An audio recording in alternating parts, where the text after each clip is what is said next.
You ask Tiger to solve. This deals with linear equations with one unknown. The final result is x equals 4. Let's solve it step by step. Group all x terms on the left side of the equation. Subtract 3x from both sides.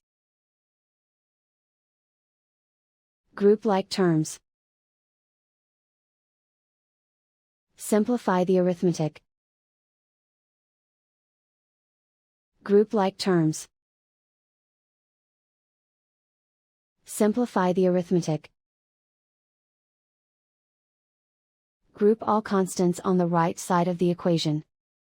Subtract 1 from both sides. Simplify the arithmetic.